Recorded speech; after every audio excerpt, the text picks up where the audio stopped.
توبة نصوحا عسى ربكم أن يكفر عنكم سيئاتكم ويدخلكم جنات تجري من تحتها الأنهار يوم لا يخزي الله النبي والذين آمنوا معه نورهم يسعى بين أيديهم وبأيمانهم يقولون ربنا أتمم لنا نورنا واغفر لنا إنك على كل شيء قدير. وقال عز وجل كما ورد في سورة النور وتوبوا إلى الله جميعا أيها المؤمنون لعلكم تفلحون. وقال جل وعلا كما ورد في سورة الزمر قل يا عبادي الذين أسرفوا على أنفسهم لا تقنطوا من رحمة الله إن الله يغفر الذنوب جميعا صدق الله العظيم. رب اشرح لي صدري ويسر لي أمري واحلل عقدة من لساني يفقهوا قولي. اللهم ربنا ألهمنا رشدنا واعذنا من شرور أنفسنا. اللهم أرنا الحق حقا وارزقنا اتباعه وأرنا الباطل باطلا وارزقنا اجتنابه. اللهم وفقنا أن نتوب إليك توبة نصوحا آمین یا رب العالمین. آپ میں سے بہت سے حضرات کے علم میں ہوگا اخباری اطلاع کی بنیاد پر کہ میری آج کی گفتگو کا موضوع ہے توبہ کی عظمت اور اس کی تاثیر. اس کا پس منظر یہ ہے کہ پچھلے کئی مہینوں سے میری تقریر جو ہے وہ جو اس وقت عالمگیر حالات ہیں اور جو امت کو خطرات درپیش ہیں اور اس کے ضمن میں جو پیشین گوئیاں احادیث نبویہ میں موجود ہیں، جو میں کم سے کم یوں سمجھیے کہ 25 برس سے بیان کرتا آ رہا ہوں، لیکن اب وہ چشم سر کے سامنے آ رہی ہیں. پہلے وہ صرف یہ کہ انسان کو علمی اعتبار سے معلوم تھی، اب وہ صورتحال آنکھوں کے سامنے ہے. تو اس پر چونکہ گفتگو ہوتی رہی، لیکن ہر مرتبہ گفتگو کا اختتام اس پر ہوا کہ اس کا علاج کیا ہے، بچنے کا راستہ کون سا ہے. تو عام طور پر ایک لفظ پر توبہ، البتہ اس میں انفرادی توبہ، اجتماعی توبہ. انفرادی توبہ سے انسان اپنے گناہوں کی سزا سے بچ جاتا ہے، آخرت میں اللہ تعالیٰ اسے اپنے عفو درگزر کا، اپنی رحمت کا، اپنے فضل کا مستحق قرار دے دیتا ہے. لیکن دنیا میں قوم کی حالت نہیں بدلتی جب تک اجتماعی توبہ نہ ہو. اس اجتماعی توبہ کے ضمن میں مختصراً تو میں نے کچھ باتیں عرض کی ہیں، لیکن پھر بھی چونکہ ہر مرتبہ گفتگو کے اختتام پر یہ بات آتی تھی اور وقت ختم ہو رہا ہوتا تھا، لہذا اس کے بارے میں تفصیل سے گفتگو نہیں ہو سکتی. تو آج میں نے طے کیا کہ جو حالات ہیں وہ تو اب سامنے آ رہے ہیں. جو سلسلہ شروع ہو گیا ہے عراق میں، جس کے بارے میں شیرون صاحب یہ کہہ چکے ہیں کہ ان قریب عراق پر ہمارا قبضہ ہو، یعنی امریکہ کا نہیں، اسرائیل کا. اور یہ بات بھی اب سامنے آ چکی ہے کہ مڈل ایسٹ کا پورا نقشہ بدل دینے کا پروگرام ہے. یہ جو مڈل ایسٹ کے ممالک ہیں یہ کب وجود میں آئے تھے؟ پچھلی صدی 20ویں صدی میں جو پہلی جنگ عظیم ہوئی، اس سے پہلے یہ پورا علاقہ سلطنت عثمانیہ میں تھا، خلافت عثمانیہ کے.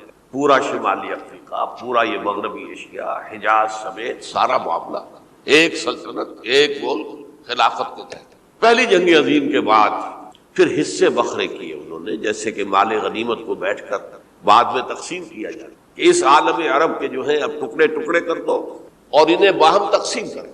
مصر، عراق یہ برطانیہ، شام، الجزائر یہ فرانس، لیبیا اطالوی، آگے ہسپانوی. یہ سارے ٹکڑے جو ہوئے تھے اور ملک بنے تھے، یہ تو اس وقت کی بندرباٹ تھی. اسی طرح اب کہا جا رہا ہے کہ اس جنگ کے بعد حقیقت میں مڈل ایسٹ کا نقشہ تبدیل کر.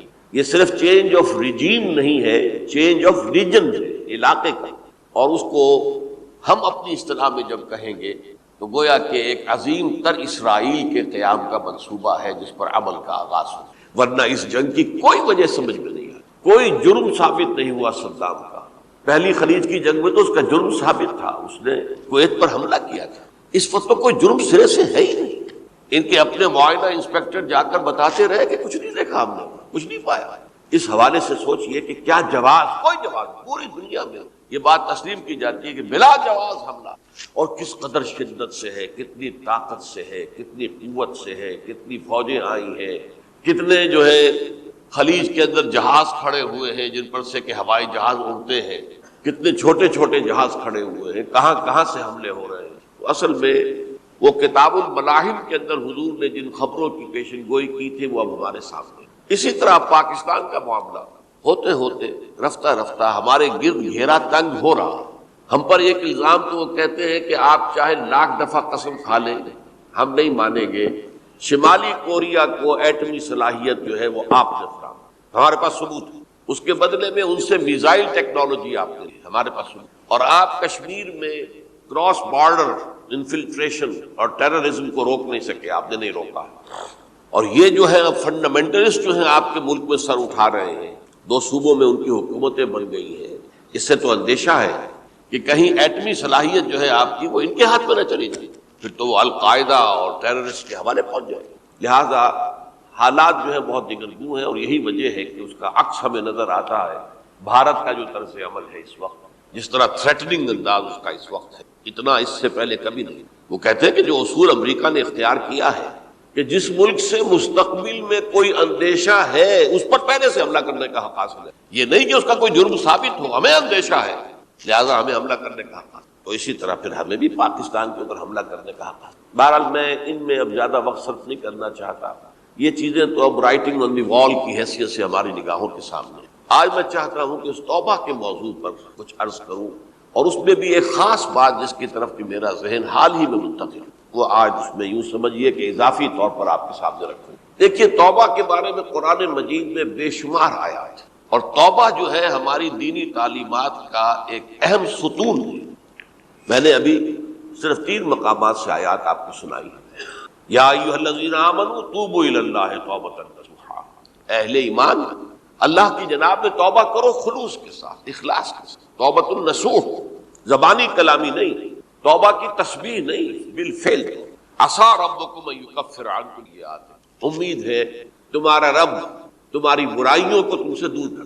یہ توبہ کی تاثیر ہے. اگر آپ کے اخلاق اور کردار میں کوئی غلط شے شامل تھی، اللہ تعالیٰ آپ کے کردار کے دامن کو دھو دے. اور آپ کے اعمال نامے میں اگر دھبے لگے ہوئے تھے تو اللہ تعالیٰ ان دھبوں کو بھی دھو ڈالے. عسیٰ ربکم ان یکفر عنکم سیئاتکم ویدخلکم جنات تجری من تحتہا الانہار، اور تمہیں داخل کرے گا ان باغات میں جن کے دامن میں ندیاں بہیں. یوم لا یخزی اللہ النبی والذین آمنوا معہ، وہ دن جس دن اللہ تعالیٰ اپنے نبی کو رسوا نہیں کرے گا، معاذ اللہ ثم معاذ اللہ، اور نبی کے ساتھ ہی ان کو بھی کہ جو ان کے ساتھ ایمان لا. نورہم یسعی بین ایدیہم و بایمانہم، ان کا نور ان کے داہنی سامنے طرف اور داہنی طرف دوڑتا ہوا.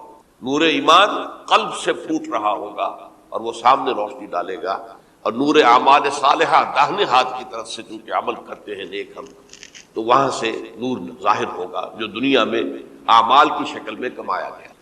اور اس وقت یہ اہل ایمان کہتے ہوں گے یقولون ربنا اتمم لنا نورنا واغفر لنا، اے اللہ ہمارے نور کو کامل فرما دے. اس کا پس منظر یہ ہے کہ ظاہر بات ہے کہ ایمان کے درجات بھی بے شمار ہیں. کہاں ابو بکر صدیق کا ایمان، کہاں ایک عام صحابی کا ایمان، کہاں ہم جیسے غیر صحابہ عام مسلمانوں کا ایمان، کہ نسبت خاک رابع عالم پاک، اسی نسبت سے اس نور کی انٹینسٹی ہو. حضور نے فرمایا کچھ لوگوں کا نور تو اتنا ہوگا کہ وہ مدینے سے صنعاء تک اس کی روشنی پہنچ گئی، یمن کے دارالحکومت. اور کچھ لوگوں کا نور اتنا ہوگا کہ صرف ان کے قدموں کے آگے روشنی ہو جائے، جیسے ٹارچ ہوتی ہے آپ کے. تو ظاہر بات ہے کہ اگر آپ کو رات کے وقت جنگل سے گزرنا ہو اور پگڈنڈی ہو کوئی اور اندھیری شب ہو، تو آپ کے لیے وہ ٹارچ بھی کس قدر بڑی غنیمت ہے کہ آدمی دیکھ لیتا ہے کہ سامنے سانپ ہے، کیا ہے، گڑھا ہے، کھائی ہے، کیا ہے. تو اس روز وہ جن کو وہ ٹارچ نصیب ہو گئی وہ بھی بہت خوش قسمت، بہت خوش قسمت، بہت خوش قسمت. لیکن ان کا کیا کہنا جن کا نور مدینے سے صنعاء تک پہنچا. تو جن کے نور کی یہ انٹینسٹی کم ہوگی وہ اللہ سے دعا کرتے ہوں ربنا اتمم لنا نورنا، پروردگار ہمارے نور کو بھی کامل کر. تو نے اپنے ان بندوں پر کتنا فضل کیا ہے، کتنا بڑا نور ان کو عطا کیا. اتمم لنا نورنا، ہمارا نور بھی اس کا اتمام فرما دے، تکمیل کر. واغفر لنا، اور یہ کیسے ہوگا؟ ایسے ہوگا کہ ہمارے گناہوں کی پردہ پوشی کر. گناہوں کی پردہ پوشی ہوگی تو پھر اس نور کی انٹینسٹی میں اضافہ. واغفر لنا انک علی کل شیء قدیر، یقیناً تو ہر شے پر قادر. پھر میں نے آپ کو آیت سنائی سورہ نور کی، یہ آیت نمبر 31 بڑی طویل آیت ہے، اس کا آخری ٹکڑا ہے وَتُوبُوا إِلَى اللَّهِ جَمِيعًا أَيُّهَا الْمُؤْمِنُونَ لَعَلَّكُمْ تُفْلِحُونَ. اے ایمان والو اللہ کی جناب میں سب مل جل کر توبہ کرو تاکہ تم فلاح. یہ گویا کہ اجتماعی توبہ کا جو میں نے آپ کے سامنے اصطلاح بیان کی ہے، یہ اس کا نقشہ۔ اور ایک اور آیت جو میں نے آپ کو سنائی سورہ زمر کی آیت نمبر 53، بعض لوگوں پر کچھ مایوسی طاری ہو جاتی ہے، ہم اتنے عرصے سے گناہ کرتے چلے آ رہے ہیں، کیسے معافی ہوگی، کیسے ممکن ہے، کیسے چھٹکارا ملے گا؟ ایسے لوگوں کے لیے ان کے اطمینان کے لیے، ان کی دلجوئی کے لیے، ان کی تسلی کے لیے یہ آیت عظیم ترین آیات میں سے قرآن مجید۔ قل یا عبادی الذین اسرفوا علی انفسہم، اے نبی کہہ دیجئے اے میرے وہ بندو جنہوں نے اپنی جانوں پر ظلم کیا ہے، ظلم اٹھایا ہے، زیادتی کی۔ تم گناہ کرتے رہے ہو تو اپنی جان پر ظلم کیا ہے، میرا تو کچھ نہیں بگاڑا۔ اللہ تو غنی ہے، اس کی تو سلطنت میں کوئی کمی نہیں آتی۔ ایک حدیث قدسی میں الفاظ آئے ہیں، میرے بندو اگر تم سب کے سب، اولکم و آخرکم و انسکم و جنکم، تمام انس و جن اور اولین سے لے کر آخرین تک کسی بدترین انسان جیسے فاسق و فاجر ہو جائیں، سب ابلیس بن جائیں، تب بھی میری سلطنت میں کوئی کمی نہیں۔ اور اگر تم سب کے سب، اولین و آخرین اور انس اور جن، سب مل کر جو متقی ترین انسان ہو سکتا ہے ویسے بن جاؤ، ابو بکر صدیق بن جاؤ، تب بھی میری سلطنت میں کوئی اضافہ نہیں۔ تو اللہ تعالیٰ کا تو کچھ بگڑتا نہیں ہے، انسان گناہ کرتا ہے تو اپنا نقصان کرتا ہے۔ قل یا عبادی الذین اسرفوا علی انفسہم، کہہ دیجئے اے نبی اے میرے وہ بندو جنہوں نے اپنی جانوں پر ظلم کیا ہے، ستم کیا ہے، ظلم ڈھایا ہے، لا تقنطوا من رحمت اللہ۔ میں آج بعض حدیثیں اس موضوع پر آپ کو سناؤں گا، عجیب چشم کشا حدیثیں ہیں۔ میں نے چونکہ اس موضوع پر گفتگو کرنی تھی تو میں نے کچھ اس مرتبہ احادیث کا تفحص کیا، تو واقعہ یہ ہے کہ بعض احادیث پڑھ کر خود میری جو ہے میرے علم میں اضافہ ہوا، ادھر میری توجہ آج تک نہیں گئی تھی۔ لا تقنطوا من رحمت اللہ، اللہ کی رحمت سے مایوس مت ہو۔ ان اللہ یغفر الذنوب جميعا، اللہ تعالیٰ تمام کے تمام گناہ معاف کرتے ہیں۔ اللہ تعالیٰ کی قدرت ہے، اللہ کا اختیار ہے، اللہ کا فیصلہ ہے، لہذا مایوس نہ ہو، اصلاح کا۔ احادیث تو میں بعد میں آپ کو سناؤں گا، اس سے پہلے اس کا فلسفہ سمجھ لیجئے اصل میں کیا ہے۔ دیکھیے، ایک ہے طبیعی اعمال، فزیکل، ان کا ہم دنیا میں اصول یہ دیکھتے ہیں کہ اس کے نتائج لازم ہو اور ان سے چھٹکارا نہیں مل سکتا۔ آپ نے سنکھیا کھایا ہے تو مریں گے، چائے کھانے کے بعد آپ نے خودکشی کا ارادہ کیا، سنکھیا کھا لیا، اب چاہے آپ پر ندامت ہو، پشیمانی ہو، پریشانی ہو، توبہ کریں، آپ کا بچنے کا کوئی سوال نہیں، مرنا ہی مرنا۔ اللہ یہ کہ اللہ تعالیٰ جو ہے اپنی معجزانہ کسی قدرت سے اس عمل کا جو طبعی نتیجہ ہے اس کو نکلنے سے روک۔ آگ کی فطرت ہے کہ وہ جلاتی ہے، اللہ کے حکم کے تحت حضرت ابراہیم کو اس نے نہیں جلایا، یا نار کونی بردن وسلام علی ابراہیم، لیکن یہ ہمیشہ نہیں ہوتا، یہ تو ایک دفعہ ہو گیا بس۔ اللہ جب چاہے اب بھی کر سکتا ہے، لیکن یہ روز روز نہیں ہوتا۔ روز روز جو بھی فزیکل لاز ہیں وہ چل رہے ہیں، اگر وہ نہ چلے تو کوئی سائنس پاسبل ہی نہ ہو، کوئی ٹیکنالوجی ممکن ہی نہ ہو۔ یہ تو ان فزیکل کیمیکل لاز جو ہے ان کا دوام ہے، جس کی وجہ سے یہ ساری سائنس اور ٹیکنالوجی اب کہاں سے کہاں پہنچ رہی ہے کہ عروج آدم خاکی سے انجم سہمے جاتے ہیں کہ یہ ٹوٹا ہوا تارا کہیں مہی کا عمل نہ بن جائے۔ تو یہ توبہ جو ہے فزیکل اعمال میں مفید نہیں ہے، چاہے آپ پر یہ احساس میں کیا کر بیٹھا، کیا میں نے کیا، کیوں میں نے کھا لیا، یہ سب کیا، وہ تو اب اثر کرے گا۔ جو اخلاقی اعمال ہے ان کا قانون یہ نہیں ہے، اخلاقی اعمال کے نتائج ختم ہو جاتے ہیں توبہ کے ساتھ۔ یہ ایک بہت بڑا قانون ہے، بہت بڑا قانون۔ ایسا نہیں ہے کہ کسی گناہ سے انسان کی فطرت میں کوئی ایسی مستقل کجی واقع ہو جائے کہ جس کی اصلاح کی کوئی صورت ہی نہ ہو، یہ نہیں۔ بڑے سے بڑے توبہ کرو، خلوص دل سے کرو، جو اس کے اصول ہیں، جو اس کے قواعد ہیں، جو اس کے ضوابط ہیں، جو اس کی شرائط ہیں، ان کو پورا کرو۔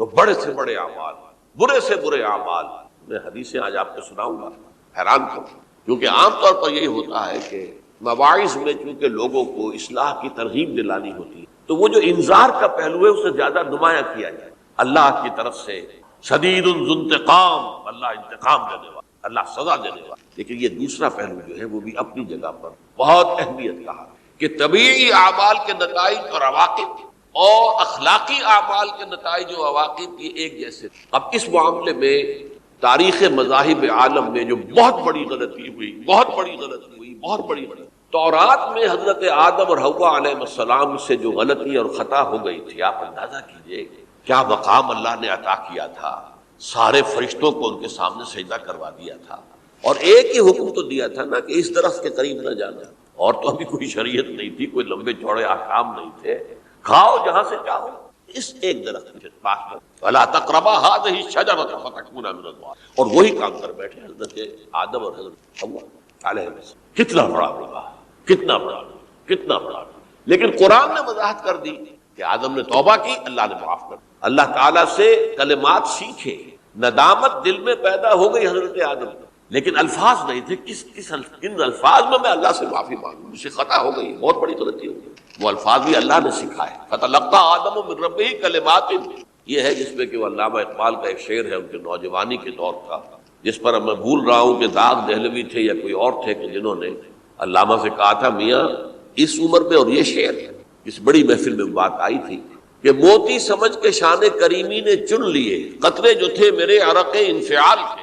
انفعال کہتے ہیں عربی میں پشیمانی، شرمندگی، اور عام طور پر جب کسی انسان پر پشیمانی اور شرمندگی طاری ہوتی ہے تو پیشانی جو ہے اس پر کچھ پسینہ سے آتا ہے۔ تو قطرے جو تھے میرے عرق انفعال کے، موتی سمجھ کے شان کریمی نے چن لیے۔ اللہ کی نگاہ میں ان کی اتنی قیمت، ان کی اتنی وقت میرے بندے نے پشیمانی اختیار کی ہے اپنے اس غلط کام کے اوپر، اسے رنج اور افسوس ہو رہا ہے، تو اللہ کی نگاہ میں اس کی یہ عظمت ہے، یہ قدرت۔ تو اللہ تعالیٰ نے جب حضرت آدم کے دل میں وہ پشیمانی پیدا ہو گئی تو الفاظ نہیں تھے۔ کن الفاظ میں؟ ہم کہتے ہیں نا کہ مجھے سمجھ نہیں آ رہا کہ میں کس منہ سے آپ سے بات کروں، میری یہ حیثیت نہیں ہے، میں کن الفاظ میں اپنی جو ہے خطا کا اعتراف کروں۔ تو اللہ نے وہ کلمات خود سکھا دیے، فَتَلَقَّىٰ آدَمُ مِن رَّبِّهِ كَلِمَاتٍ فَتَابَ عَلَيْهِ إِنَّهُ هُوَ التَّوَّابُ الرَّحِيمُ۔ یہ چیز کہیں تورات جب دوبارہ مرتب ہوئی ہے تو وہ نکل گئی، اس میں رہ گئی، باقی اس میں شامل نہیں۔ یہ تاریخی اعتبار سے جان لیجئے، تورات جو ہے وہ آج سے 2500 بلکہ 2600 برس قبل سے دنیا سے غائب ہے۔ یہ تورات کا جو نسخہ تھا یروشلم میں 587 قبل مسیح میں جب نبوکدنضر نے، شاید آج کل آپ دیکھ رہے ہوں یہ عراق کی جنگ میں عراق کے جو خاص ڈویژنز ہیں عراقیوں کے، ریپبلکن گارڈز کے، ان میں سے ایک کا نام جو ہے وہ نبوکدنضر ڈویژن، ایک کا حمورابی ڈویژن ہے۔ حمورابی جو ہے عراق کا بہت پرانا بادشاہ تھا اور تاریخ انسانی میں سب سے پہلا قانون اس نے مرتب۔ حمورابی یہ بہت پرانی تہذیب ہے، دنیا کی غالباً سب سے زیادہ اینشنٹ تہذیب جو ہے وہ عراق کی ہے۔ حضرت ابراہیم یہیں پیدا ہوئے شہر عور میں۔ تو نبوکدنضر نے جب تباہ کیا تھا یروشلم کو، 6 لاکھ آدمیوں کو قتل کیا اور 6 لاکھ کو قیدی بنا کر لے گیا بیبیلونیا، بابل کا لفظ بھی آج کل آ رہا ہے۔ کسی زمانے میں وہ عظیم شہر تھا دنیا کا، وہ معمولی سا شہر رہ گیا ہے، نئے شہر بڑھ گئے۔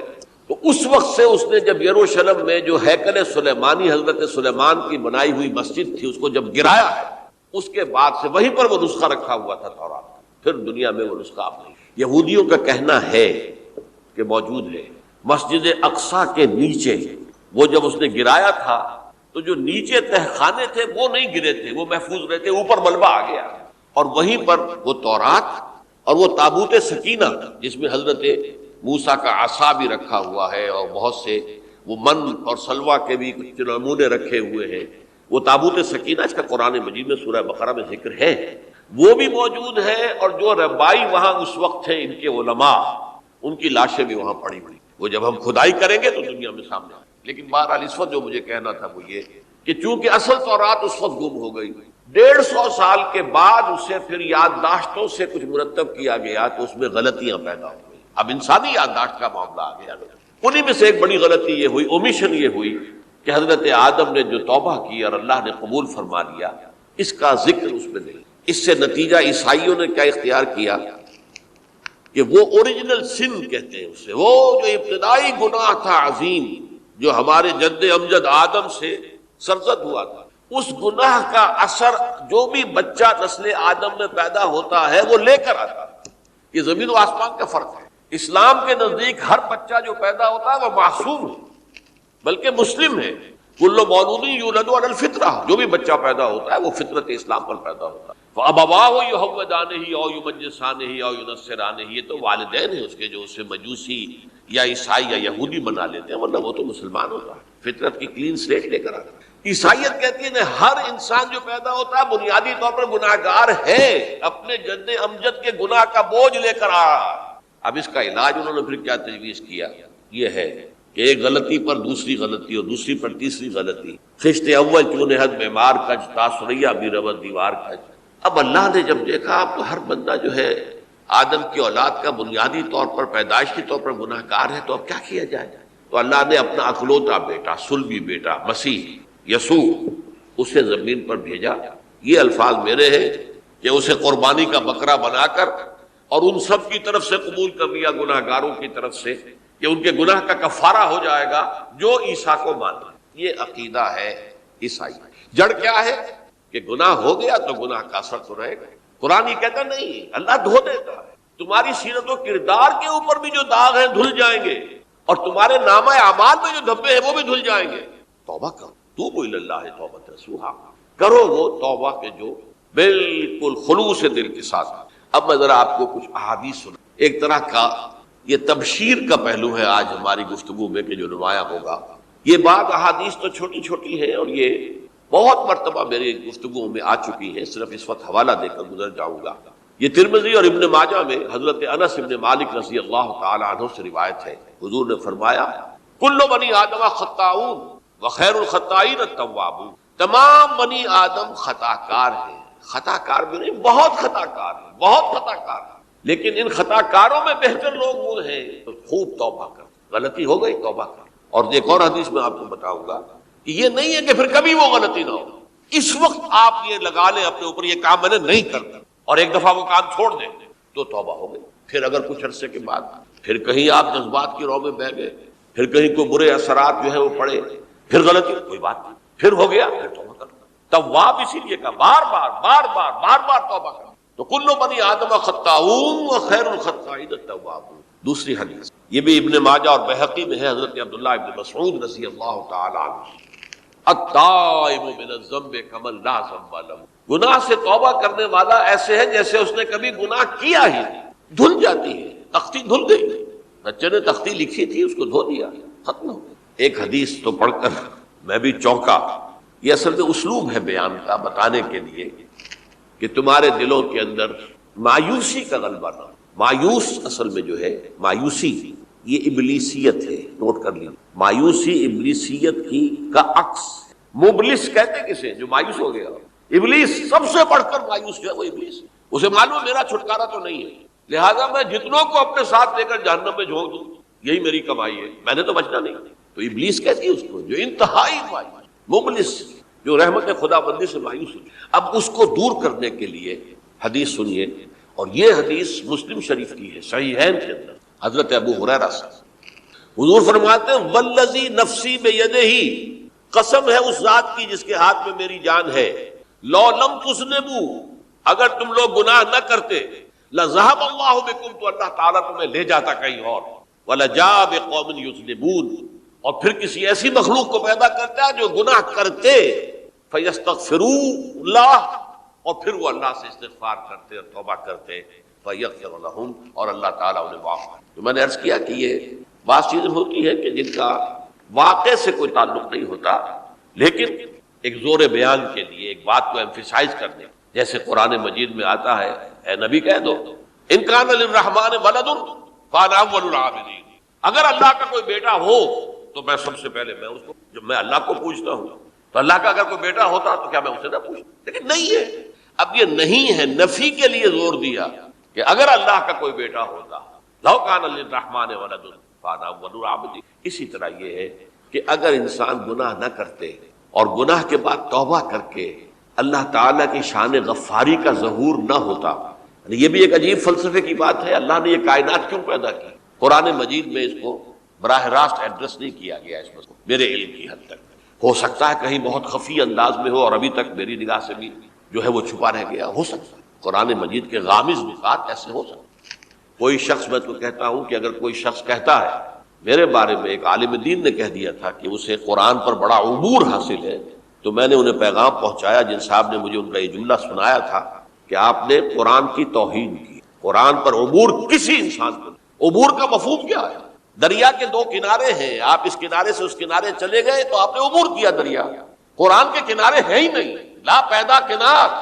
لہذا یہ کہہ دینا کسی کے بارے میں کہ قرآن مجید، اب انہوں نے تو ایک طرح سے میری تعریف کی تھی، میرے ایک ساتھی سے جملہ کہا تھا، ان کے وہ عزیز تھے، تو گویا کہ وہ جو میری تنظیم میں تھے ان کو خوش کرنے کے لیے کہہ دیا ہو یا جو بھی ہو، ان کے دلی جذبات ہو سکتا ہے کہ میں نے کہا انہیں یہ پیغام پہنچا دیجیے، آپ نے قرآن کی توہین کی، قرآن پر عبور کسے کو سکتا؟ نہ معلوم کتنے مقامات ہیں کہ جہاں امام راضی بھی کھڑے ہوئے ایسے نظر آتے ہیں دہشت زدہ، اعلم ان ھذا المقام مقام غامض مہیب عمیق، ہوشیار کے رہ بردم تیغ قدم را، ہوشیار ہو جاؤ، یہ بڑا خطرناک مقام ہے، بہت مشکل مقام ہے، اس کی تہ تک پہنچنا کسی کے لیے ممکن نہیں ہے۔ سورہ حدید کی آیت هو الاول والآخر والظاہر والباطن پر یہ الفاظ ہیں جو امام راضی نے لکھے۔ تو اس لیے میں آپ سے عرض کر رہا ہوں کہ یہ کہنے کا انداز ہے، والذی نفسی بیدہ لو لم تذنبوا، اس ہستی کی قسم جس کے ہاتھ میں میری جان ہے، اگر تم گناہ نہ کرتے، تو میں عرض کر رہا تھا تو اللہ کی شان غفاری کیسے ظاہر ہوتی؟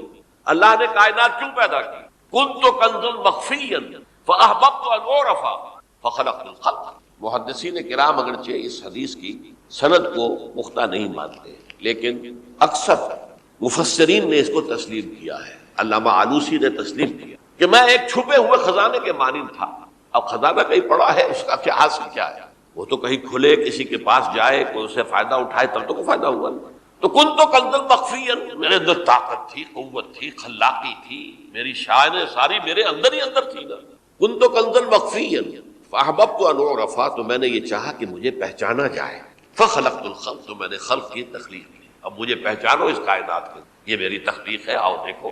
ایک مصور اپنی تصویروں کی نمائش لگا، دیکھو میرے شاہکار، آؤ دیکھو، یہ میرے فن کے کمال کے نمونے، آؤ دیکھو۔ تو یہ ہے سب، دیکھو زمین آسمان، ان فی خلق السماوات والارض واختلاف اللیل والنہار والفلک التی تجری فی البحر بما ینفع الناس وما انزل اللہ من السماء من ماء فاحیا بہ الارض من بعد موتها، یہ ساری آیات ہیں، غور کرو۔ اور اسی لیے انسان کو پیدا کیا جس میں یہ فیکلٹی آف اپریسیشن، اللہ کے حسن و جمال و کمال کو پہچاننے کی صلاحیت ہے، ورنہ ظاہر بات ہے کہ یہ جمادات کیا پہچانیں گے اللہ کو، پہاڑ کیا پہچانے گا اللہ کو پہچاننے کی صلاحیت انسان میں۔ تو یہ چونکہ ایک فلسفہ ہے باقاعدہ کہ اللہ نے تعالیٰ، اسی سے میں کہہ رہا ہوں اگر گناہ نہ ہوتا اور پھر توبہ نہ ہوتی اور میں اس کو معاف نہ کرتا تو میری شان غفاری کا ظہور کیسے ہوتا؟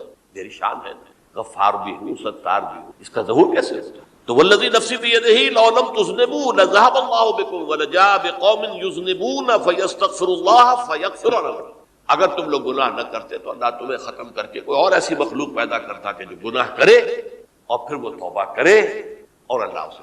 اسی سے ملتی جلتی ایک حدیث ہے، یہ امام احمد اور امام بہقی لائے ہیں، اور اس کے راوی حضرت علی ہے رضی اللہ تعالی عنہ۔ ان اللہ یحب العبد المؤمن المفتن التواب، اللہ تعالیٰ کو بہت محبت ہے، یحب۔ اب دیکھیے ایک طرف وہ آیات ذہن میں لائیے، اللہ تعالیٰ کن سے محبت کرتا ہے؟ واللہ یحب المحسنین، یا وہ لوگ ان اللہ یحب الذین یقاتلون فی سبیلہ صفا کانہم بنیان مرصوص، اللہ محبت کرتا ہے اپنے ان بندوں سے جو اس کی راہ میں جنگ کرتے ہیں صفے باندھ کر، گویا سیسا پلائی ہوئی دیوار ہے۔ یہ ہے مثبت کام، نیک کام، محسنین، اللہ کی راہ میں قتال کرنے والے۔ یہاں اس کے برعکس کہا جا رہا ہے ان اللہ یحب، اللہ تعالیٰ محبت کرتا ہے اپنے اس بندے سے، العبد المومن، جو مومن ہو۔ اس کی ایک اور بڑی پیاری حدیث آئے گی، المفتن التواب، جو بہت فتنوں میں مبتلا ہو جاتا ہو اور پھر بہت توبہ کرتا ہو، مفتن التواب، لیکن ساتھ ہی پلٹتا ہو، رجوع کرتا ہو، پھر اللہ کے حضور میں حاضر ہوتا ہو، پھر معافی مانگتا ہو۔ اللہ تعالیٰ کو اپنا ایسا بندہ بہت پسند۔ اب میں کچھ اور حدیثیں آپ کو سنا رہا ہوں۔ توبہ کا دروازہ دو اعتبارات سے کہا گیا ہے کہ ایک وقت آنے پر بند۔ ایک حدیث کے تو الفاظ میں نوٹ کر کے نہیں لایا ہوں کہ اللہ تعالیٰ نے توبہ کا ایک دروازہ اتنا چوڑا کھلا رکھا ہوا ہے کہ جس کو عبور کرنا جو ہے وہ سال ہا سال میں ممکن ہو، اور یہ بند نہیں ہوتا جب تک کہ سورج مغرب سے طلوع نہ ہو۔ یہ قیامت کی جو آخری، قریب قیامت کی جو آخری نشانیاں ہیں ان میں سے وہی حدیث میں آپ کو سنا رہا ہوں، عن ابی ہریرہ رضی اللہ تعالی عنہ، اور یہ مسلم شریف کی روایت ہے، من تاب قبل ان تطلع الشمس من مغربها تاب اللہ علیہ، سورج کے مغرب سے طلوع ہونے سے قبل تک جو لوگ توبہ کریں گے اللہ تعالیٰ ان کی توبہ قبول۔ البتہ جب وہ قیامت کی وہ نشانی ظاہر ہو جائے کہ سورج مغرب سے طلوع ہو رہا ہے، اب دروازہ توبہ کا بند ہے۔ اب اس کے بعد اگر توبہ کوئی کرتا ہے تو اللہ تعالیٰ اس کی توبہ کو قبول. یہ تو اجتماعی سطح پر ہوئی. انفرادی سطح پر عن عبداللہ ابن عمر رضی اللہ تعالی عنہما عن النبی صلی اللہ علیہ وسلم قال ان اللہ عز وجل یقبل توبۃ العبد ما لم یغرغر. یہ ترمذی میں ہے حضرت عبداللہ ابن عمر رضی اللہ تعالی عنہما سے کہ اللہ تعالیٰ اپنے بندے کی توبہ قبول کرتا ہے جب تک کہ وہ جسے ہم کہتے ہیں گھنگرو نہ بولنے لگے حلق کے اندر، جبکہ نزع عالم نزع ہو اور جان جو ہے وہ آ کر پھر یہاں اٹکتی ہے، تو اس وقت تک دروازہ کھلا ہے توبہ. لیکن جب یہ شکل ہو گئی تو دروازہ کھلا. یہ انفرادی سطح پر ہو گیا. جب آپ کے موت کے آثار اتنے واضح ہو گئے کہ اب جا رہے ہیں، اب توبہ کریں گے تو توبہ قبول. اجتماعی سطح پر جب قیامت جو ہے اس کی وہ گھڑی آ گئی کہ سورج مغرب سے طلوع ہو گیا، اب توبہ کا دروازہ. ایک اور حدیث ہے جو میں نے بہت مرتبہ اس کا ترجمہ تو آپ کو بہت دفعہ سنایا ہے، آج میں چاہتا ہوں اس کو پورے متن کے ساتھ آپ کے سامنے رکھوں. یہ حضرت انس بن مالک رضی اللہ تعالیٰ عنہ سے مروی روایت ہے جو حضور کے خادم خاص تھے، اور یہ متفق علیہ بھی ہے، یعنی بخاری میں بھی ہے، مسلم، لیکن تھوڑا سا فرق ہے الفاظ کا. تو جو مسلم شریف کی روایت ہے اس کے الفاظ کیا ہے؟ للہ اشد فرحا بتوبۃ عبدہ حین یتوب الیہ. جان لو اللہ تعالیٰ کو زیادہ خوشی ہوتی ہے اپنے کسی گناہ گار بندے کی توبہ سے جبکہ وہ توبہ کرتا ہے. کس سے زیادہ ہوتی ہے؟ اب اس کی ایک تمثیل دی. من احدکم، ایک ایسے شخص سے بھی زیادہ بڑھ کر خوشی ہوتی ہے کان علی راحلتہ بارض الفلات، کہ جو بہت ہی دور دراز کے سنسان علاقے میں سفر کر رہا تھا. فانتحرفت منہ، اس کی سواری جو ہے گم ہو گئی. وعلیہا طعامہ وشرابہ، اسی پر اس کا کھانا بھی تھا اور پانی بھی. اونٹنی پر سفر کر رہا تھا، اسی پر ہوتا ہے راحلہ جو ہے راستے کا سامان. اچانک کہیں بیٹھا ہے تھوڑی دیر کے لیے سستانے کے لیے، کہیں اونگ آ گئی اور اونٹنی صاحبہ غائب ہو گئی. اب آنکھ کھلی اور اس نے دیکھا فَأَيَّسَ مِنْهَا، تلاش کر کر کے مایوس ہو گیا کہیں اونٹنی کا سراغ. اب ظاہر بات ہے کسی صحرا میں یہ کیفیت، اس کا مطلب کیا ہے؟ یقینی موت. فَأَتَى شَجَرَةً فَاسْتَجَعَ فِي ظِلِّهَا وَقَدْ أَيَسَ مِنْ رَاحِلَتِهِ. تو وہ ایک درخت کے نیچے اس کے سائے میں آ کے لیٹ گیا، گویا کہ موت کی امید. فَبَيْنَهُمَا وَهُوَ كَذَلِكَ إِذْ هُوَ بِهَا قَائِمَةٌ عِندَهُ. اس کی کہیں دوبارہ آنکھ لگی ہے، جو کھولا تو دیکھتا ہے اونٹنی تو موجود ہے، کھڑی ہے. تو وہ فوراً اس کی وہ جو رسی ہے وہ پکڑتا ہے. فَأَخَذَ بِخِتَامِهَا ثُمَّ قَالَ مِنْ شِدَّةِ الْفَرْحِ. اب جو اسے مسرت ہوئی اس کا آپ اندازہ کر سکتے ہیں. ایک یقینی موت کا معاملہ آ چکا تھا اور اچانک اللہ تعالیٰ نے وہ کھوئی ہوئی اونٹنی جو ہے وہ واپس دلا دی. تو وہ کہنا تو یہ چاہتا تھا اللہ تو میرا رب ہے، میں تیرا بندہ ہوں، لیکن جسے ہم کہتے ہیں کہ خوشی کی انتہا فرط مسرت میں ایسی زبان لڑکھڑائی، اس نے کہا اللہم انت عبدی وانا ربک، اے اللہ تو میرا بندہ ہے میں تیرا رب ہوں. یہ کہتے ہیں تو یہ کیا ہے؟ فرط مسرت جسے آپ کہتے ہیں، خوشی کی انتہا، کہ جس میں انسان جو ہے اتنی بڑی خطا کر بیٹھتا ہے. اللہ کو اپنے کسی گناہ گار بندے کی توبہ سے اس سے بھی زیادہ خوشی ہو. اب ظاہر بات ہے کہ تماثیل کس لیے؟ بعض لطائف، بعض حقائق اتنے لطیف ہوتے ہیں کہ ان کو بیان نہیں کیا جا سکتا بتمام کمال. تو مثالوں کا سہارا لیں. اللہ کو کتنی خوشی ہوتی کیا سمجھیں گے؟ لہذا یہ مثال تو سمجھ میں آ گئی نا کہ ایک لقودق صحرا میں انسان سفر کر رہا تھا، ایک ہی اونٹنی ہے، اسی پر اس کا پانی ہے، اسی پر اس کا کھانا ہے. کہیں ٹھہرا ہے تھوڑی دیر کے لیے اور اونٹنی غائب ہے، اور اس کے بعد تلاش کر کے شمال مغرب جنوب ہر طرح دیکھ لیا، اب تک کہیں اونٹنی کا سراغ نہیں. اب موت کے انتظار میں لے کہ اچانک دیکھتا ہے کہ اونٹنی. تو وہ اس شدت فرح میں یہ کہہ بیٹھتا ہے اللہم انت رب انت عبدی وانا ربک انا للہ و انا الیہ راجعون. اب دیکھیے ایک حدیث وہ آ رہی ہے اور اس کو یوں سمجھیے، اللہ تعالیٰ نے جو انسان پیدا کیے ہیں ان کے مزاج مختلف ہیں. ان میں کچھ لوگ ہوتے ہیں جو قوی ہوتے ہیں ارادے کے، جو فیصلہ کر لیا ڈٹ گئے. کچھ لوگوں میں وہ قوت ارادی اتنی مضبوط نہیں ہوتی، وہ ادھر ادھر سوچتے رہتے. کچھ لوگ جسمانی طور پر بہت توانا ہوتے ہیں، کچھ لوگ جسمانی طور پر پیدائشی طور پر کمزور ہوتے ہیں. تو اگر کوئی قوت ارادی کمزور رکھنے والا شخص ہے، وہ بھی تو اللہ کی تخلیق ہے، اللہ کا بندہ ہے، خطاؤں کا ظہور ہو جاتا ہے، توبہ کرتا ہے، پھر کچھ عرصے کے بعد پھر خطا کا ظہور ہو جاتا ہے، پھر توبہ کرتا ہے. تو ہم تو یہ سمجھیں گے کہ ایک حد کے بعد پھر اس کی توبہ قبول نہیں ہونی چاہیے. لیکن حدیث سنیے. وعن ابی ہریرہ رضی اللہ تعالی عنہ قال قال رسول اللہ صلی اللہ علیہ وسلم ان عبدا اذنب ذنبا، یقیناً ایک بندہ جو ہے وہ ایک گناہ کرتا ہے. فقال، پھر وہ کہتا ہے رب اے میرے پروردگار اذنبت فاغفر، مجھ سے گناہ ہو گیا ہے، مجھے معاف کر۔ فقال ربہ، تو پروردگار یہ کہتا ہے، اعلم عبدی ان لہ ربا یغفر الذنب ویاخذ بہ، میرا یہ بندہ یہ جانتا ہے کہ اس کا ایک رب ہے جو گناہ معاف بھی کر سکتا ہے اور سزا دے بھی سکتا ہے۔ کیا معنی بنی؟ گناہ اس نے کیا ہے لیکن جانتا ہے اللہ کو کہ وہ معاف بھی فرما سکتا ہے، تبھی تو وہ اللہ سے معافی کی درخواست کر رہا ہے۔ اس کے اس جاننے کی بنیاد پر، اس کے اس علم کی بنیاد پر، اس کے اس ایمان کی بنیاد پر فرمایا غفرت لعبدی، میں نے اپنے بندے کو معاف کر دیا۔ ثم مکث ما شاء اللہ، پھر وقت گزرا جتنا کہ اللہ نے چاہا۔ ثم اذنب ذنبا، پھر اس سے گناہ ہو گئے۔ فقال رب اذنبت ذنبا فاغفر، پھر کہتا ہے پروردگار مجھ سے گناہ ہو گیا، پھر مجھے معاف فرما دے۔ فقال ربہ، اللہ فرماتا ہے عالم عبدی ان لہ ربا یغفر الذنب ویاخذ، میرا بندہ ہے نا جو جانتا ہے کہ اس کا ایک رب ہے، ایمان باللہ اس کے اندر ہے، تبھی تو پکار رہا ہے، اور یہ بھی جانتا ہے کہ وہ گناہ معاف بھی کر سکتا ہے اور چاہے تو پکڑ بھی سکتا ہے، سزا بھی دے سکتا ہے۔ تو فرمایا، اللہ تعالیٰ فرماتے ہیں میں نے فرمایا میں نے معاف کر۔ ثم مکث ما شاء اللہ، پھر ایک عرصہ گزرا اس کے بعد۔ ثم اذنب ذنبا، پھر اس نے گناہ کیا۔ قال رب اذنبت ذنبا آخر، اس نے کہا پروردگار میں نے تو پھر ایک اور گناہ کر دیا، فاغفر لی، مجھے بخش دے۔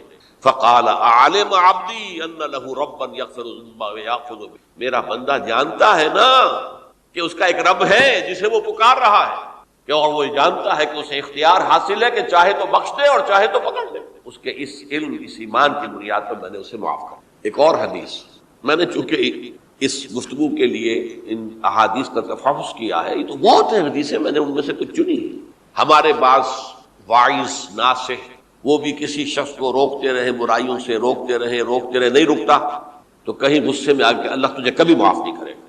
یہ کتنا بڑا جرم ہے، اس کا اندازہ کیجئے اس حدیث۔ تو میرے بندے کو میری رحمت سے مایوس کر رہے ہیں، کتنا بڑا جرم ہے، اس کا اندازہ کیجئے۔ یہ مسلم شریف کی روایت ہے، عن جندب، حضرت جندب رضی اللہ تعالی عنہ سے، ان رسول اللہ صلی اللہ علیہ وسلم حدث، کہ اللہ کے رسول صلی اللہ علیہ وسلم نے ایک واقعہ بیان کیا، ان رجلا قال، کہ ایک شخص نے یہ کہا، واللہ لا یغفر اللہ لفلان، کہ خدا کی قسم اللہ تعالیٰ فلاں شخص کو کبھی معاف نہیں کرے گا۔ وان اللہ تعالیٰ قال، اس پر اللہ تعالیٰ نے یہ فرمایا، من ذا الذی یتعالی علیہ، یہ کون ہے جو میرے اوپر حکومت کرنے والا آ گیا، جو میری طرف سے حکم لگا رہا کہ میں کبھی معاف نہیں کروں گا۔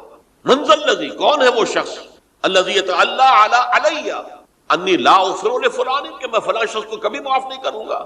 قد غفرت لفلان، اس کو تو میں نے معاف کر دیا، واحبطت عملہ، اس شخص کے تمام اعمال میں نے ضائع کر دیے، میرے بندے کو مایوس۔ یہ ہے جرم۔ تو توبہ کی دعوت دیتے رہو، توبہ کے لیے لوگوں کو آمادہ کرتے رہو، توبہ جو ہے اس کے لیے ترغیب دیتے رہو، اللہ تعالیٰ معاف فرمانے والا۔ اب آخری حدیث سنا رہا ہوں، یہ تو بہت ہی عجیب حدیث ہے اور متفق علیہ، بخاری اور مسلم دونوں میں۔ حضرت ابو سعید الخدری رضی اللہ تعالی عنہ جو ہے اس کے راوی، حضور نے فرمایا، کانا فی من کانا قبلکم رجل قتل 99 نفسا، تم سے پہلے جو امت تھی بنی اسرائیل، گویا کہ ان کا ذکر ہے، اس میں ایک آدمی ایسا تھا جس نے 99 قتل کی۔ اب آپ اندازہ کیجئے کتنا بڑا گناہ کبیرہ ہے قتل۔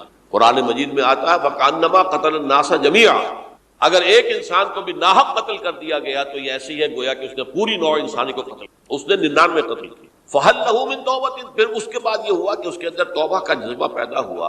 فَسَأَلَ عَنْ أَعْلَمِ أَهْلِ الْأَرْضِ، تو اس نے پھر سوال کیا، لوگوں سے پوچھا کہ زمین میں رہنے والوں میں کون سب سے بڑا عالم ہے۔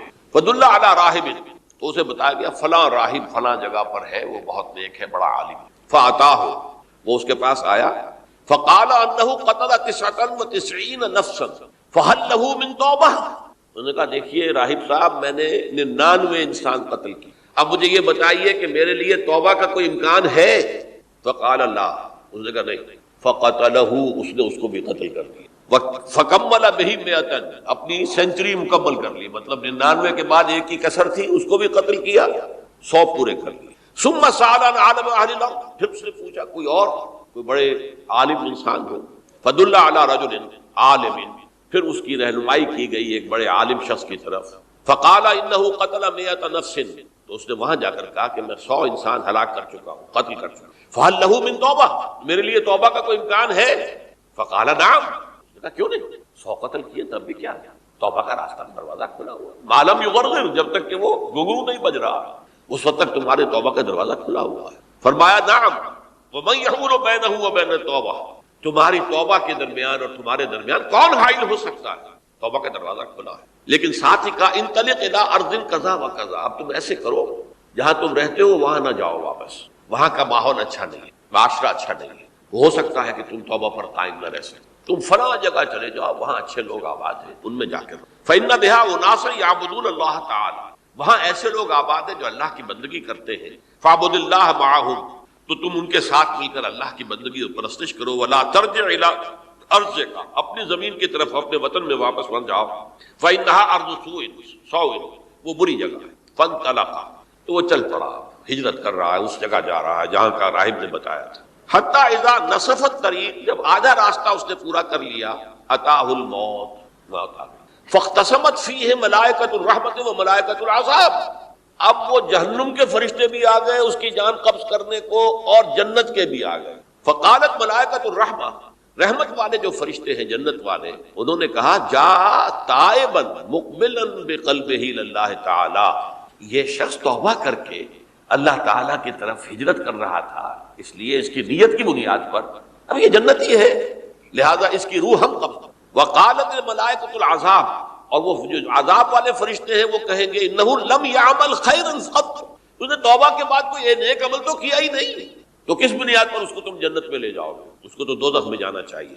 فاتاہ ملک فی صورت الآدمی، تو ان کے پاس اللہ نے ایک اور فرشتے کو بھیج دیا آدمی انسانی شکل کے اندر، فجعلوا بینہم، تو ان فرشتوں نے کہا بھائی ہمارا فیصلہ کرا دو، اس کی روح ہم لینا چاہتے ہیں یا ہم لینا چاہتے ہیں، انہیں حکم بنا دیا۔ فقال قیسوا ما بین الارضین فإلی ایتہما کان اقرب، کہ تم فاصلہ ناپ لو جہاں سے وہ چلا ہے اور جہاں جا رہا تھا اور یہاں اس کی موت ہو رہی ہے، تو کون سا فاصلہ زیادہ ہے؟ جب ناپا گیا، بلکہ ایک حدیث میں آتا ہے کہ اس پر اللہ نے زمین کو جو ہے حکم دے دیا، ایک طرف والی زمین تو سکڑ جا، دوسری والی جو ہے تو پھیل جا، تاکہ وہ جدھر جو جا رہا تھا وہ زیادہ قریب ہو جائے بنسبت اس کے کہ جہاں سے وہ چلا تھا۔ تو اس فیصلے پر پھر جو فرشتے تھے جو کہ رحمت کے فرشتے تھے وہ اس بندے کو لے گئے جنت۔ یہ ہے توبہ کی عظمت اور اس کی تاثیر۔ اب آئیے اجتماعی توبہ کا طریقہ کار جو میں نے بہرحال بیان کیا ہے، پہلے افراد توبہ کریں اور صحیح توبہ کریں۔ صحیح توبہ کیا ہے؟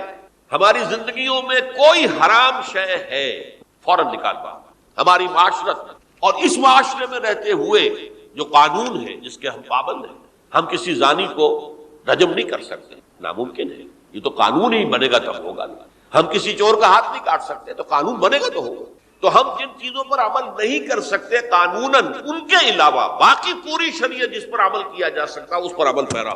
سود میں بند نہیں کر سکتا، بینکوں کو میں آگ نہیں لگا سکتا، اور بینکوں کو آگ لگا دیں گے تبھی سود تو ختم نہیں ہوگا، لیکن یہ تو کر سکتا ہوں نا کہ براہ راست سود میں ملوث نہ ہوں، سود پر قرضہ لے کر اپنا کاروبار نہ چمکاؤں، نہ بڑھاؤں، سود پر قرضہ لے کر اپنے مکان نہ اونچا کروں، یہ تو کر سکتا ہوں۔ تو کم سے کم جو ڈائریکٹ کسی نے قانون نہیں بنایا کہ لازم ہے آپ پر کہ آپ سودی قرضہ لیں اور اپنی بلڈنگ عالی شان بنا لیں، کسی نے نہیں کی، یہ اگر کر رہے ہیں تو آپ مجرم ہیں۔ آپ کے معاشرے میں کوئی قانون نہیں بنا کہ پردہ ختم، برقع حرام، مصر یہ ترکی میں تو کر دیا گیا برقع حرام، وہاں تو سر کو اوپر جو ہے ڈھانپنا جو ہے، سکارف لینا بھی ممنوع ہے، یہاں تو نہیں ہے۔ پھر یہاں جنہوں نے چھوڑا ہے مجرم خود ہے، یہاں تو اللہ کا شکر ہے کوئی ایسا مصطفیٰ کمال پیدا آج تک نہیں ہوا ہے کہ جس نے ان چیزوں کا حکم دیا۔ ہاں ترغیب ہے، ذرائع ابلاغ کے ذریعے سے، فحاشی ہے، اریانی ہے، لیکن چوز آپ خود کرتے ہیں، فیصلے کا اختیار آپ کا اپنا ہے۔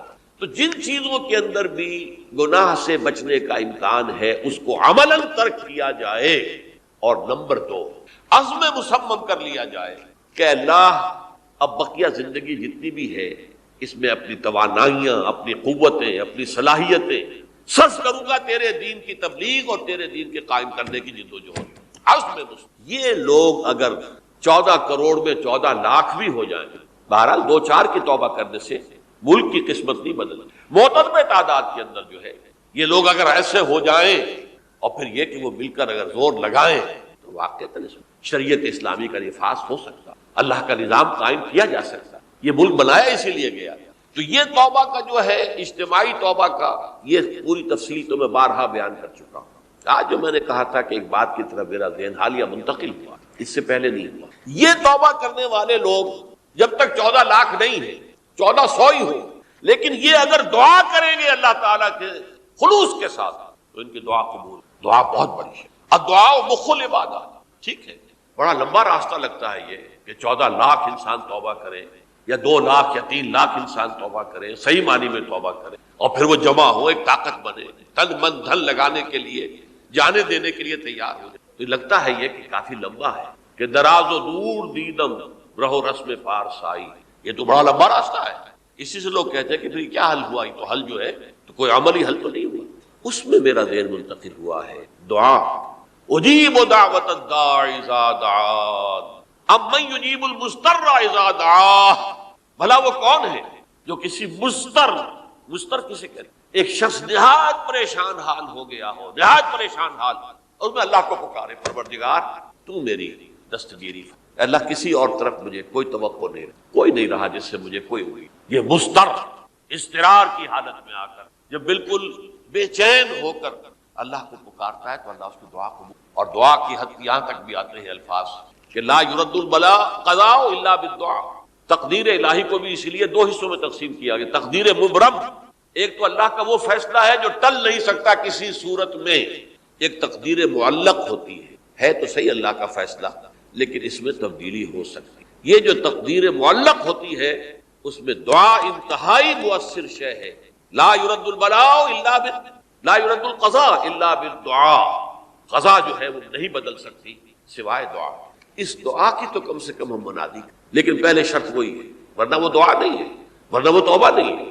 توبہ صحیح ہو، حرام سے اپنے وجود کو، اپنے گھر کو پاک کریں، اس کے بغیر تو جیسے کہ کہا گیا سورہ مائدہ میں، قل یا اہل الکتاب لستم علی شیء حتی تقیموا التوراۃ والانجیل، اے نبی ان سے کہہ دیجئے اے اہل کتاب تمہاری کوئی حیثیت اللہ کی نگاہوں میں نہیں، تمہاری کوئی دعا اللہ کے ہاں قابل پذیرائی نہیں ہے جب تک کہ تم تورات اور انجیل کو قائم نہیں۔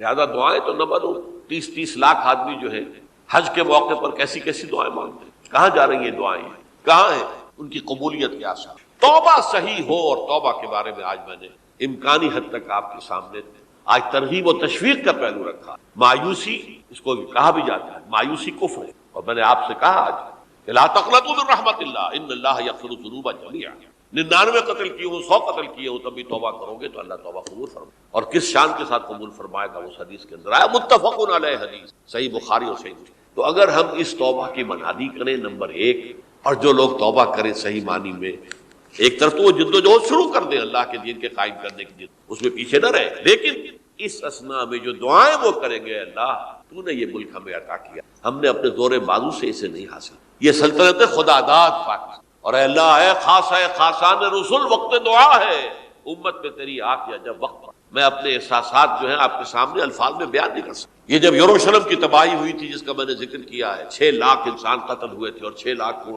نبوکدنضر جو تھا وہ ہانک کر بھیڑوں بکریوں کی طرح بیبیلونیا لے گیا تھا۔ اس سے پہلے کتنے ہی نبی اہل کتاب کے وہ کہتے رہے تھے کہ ہوش کرو، توبہ کر لو، بلکہ ایک جگہ کے الفاظ یہ ہیں، درخت کی جڑ پر کلہاڑا رکھا جا چکا ہے، اب بھی ہوش میں آ جاؤ۔ ہوش میں دنیا پرستی، جو بھی ان کے نفس پرستی جو بھی ان کے اوپر مسلط ہو چکی، اس نے انہیں توبہ نہیں کی، تباہی و بربادی ہو۔ آج ہماری نگاہوں کے سامنے عراق کے ساتھ کیا ہو رہا، بغیر اس کے کہ کوئی جرم ہو، بغیر اس کے ہم تو بڑے بڑے جرم کر چکے ہیں ان کی نگاہ میں۔ نان پرولیفریشن ٹریٹی جو ہے اس کے خلاف ہمارا عمل جا رہا ہے پوری دنیا کے اندر، انہوں نے کہا کہ ہم اس کو ایٹمی صلاحیت کو نہیں پھیلنے دیں گے۔ وہ ایک خاص وقت میں افغانستان میں انہیں ہماری ضرورت تھی اپنے اصل دشمن USSR اپنے مقابل کی طاقت کو ختم کرنے کے لیے، اس وقت انہوں نے اپنا منہ جو ہے پھیر لیا تھا، نہیں دیکھا تھا، اور ہمارے ہاں اللہ کی یہ رحمت آ گئی کہ ایٹمی صلاحیت بھی حاصل ہوئی۔ اور پوری دنیا میں شاہ عبداللہ نے کہا تھا، پرنس عبداللہ نے، کہ یہ آپ کا نہیں ہے، یہ جو نواز شریف صاحب سے جب اس کا ہم نے دھماکہ کیا، یہ بم آپ کا نہیں ہے، یہ پوری امت مسلمہ کا۔ کیسے یہ برداشت کر سکتے یہودی اور یہودیوں کے اعلی کار عیسائی، خاص طور پر Protestants, west white Anglo Saxon Protestants? تو سمجھ لیجئے کہ پاکستان کی جڑوں پر بھی تیشہ رکھا جائے، یہ میرے احساسات کی اس سے کم میں تعبیر ہو نہیں سکتی، لیکن اب بھی امکان ہے، اب بھی امکان ہے، اب بھی امکان ہے۔ توبہ کرو، توبہ کراؤ، مل جل کر طاقت بنو، کوشش کرو کہ یہاں اسلام کا نظام آ جائے، اور اس اسنا میں بھی دعا کرو اللہ تعالی اللہ ہمیں مہلت عطا فرما دے، ہمیں کچھ اور مہلت عطا فرما۔ اے اللہ ہمیں کچھ اور مدد عطا فرما۔ بارک اللہ لی ولکم فی القرآن العظیم ونفعنی وإیاکم بالآیات